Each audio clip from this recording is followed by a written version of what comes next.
Now, we're going to go back out to Milwaukee right now. Roch Kubatko from MASNsports.com School of Rock will be joining us. And, Roch, when you look at the situation right now with the Orioles, can they get better? Do they have the capabilities of getting better during the second half of this season? I think they do. The rotation has to be better. How's that for the most obvious answer you're ever going to get? A 5.65 ERA last in the American League, next to last in the majors, is not going to get it done.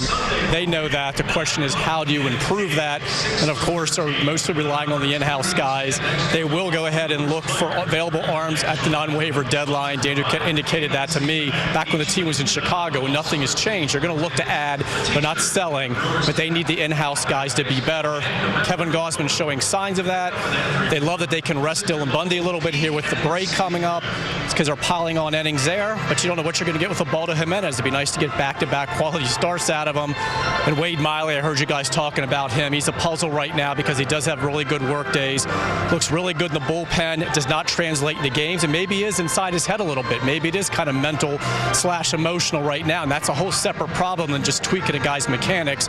They have to figure out what's wrong there. But if the rotation's better, then yes, they're going to make a run because the bullpen's certainly going to be better with Zach Britton's return, which will take some pressure off that rotation. It's a deeper bullpen, which means you don't necessarily need deep starts from your rotation. You can get away with some 5-inning starts. You just can't have all of them being 5 innings or fewer. Improved rotation, they can make a run at this thing, and they're going to look to improve.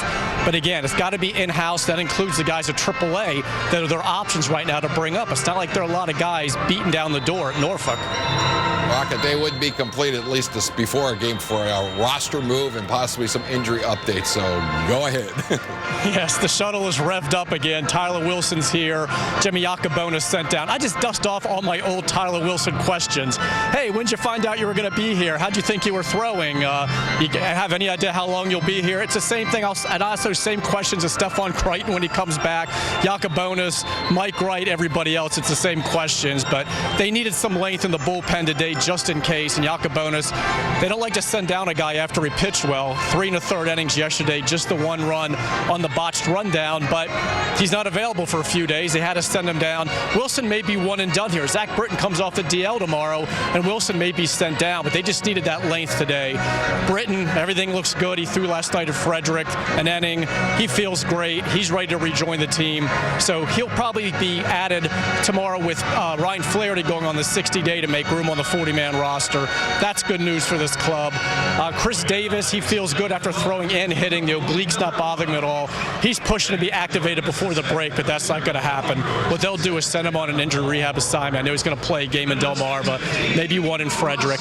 And as soon as the break's over, he'll come off the DL, so that's going to help them, make them again deeper with Mancini being able to be in the outfield, DH, whatever. They can move Chris around, just makes them a better club. So all that news is good right now with the injury guys.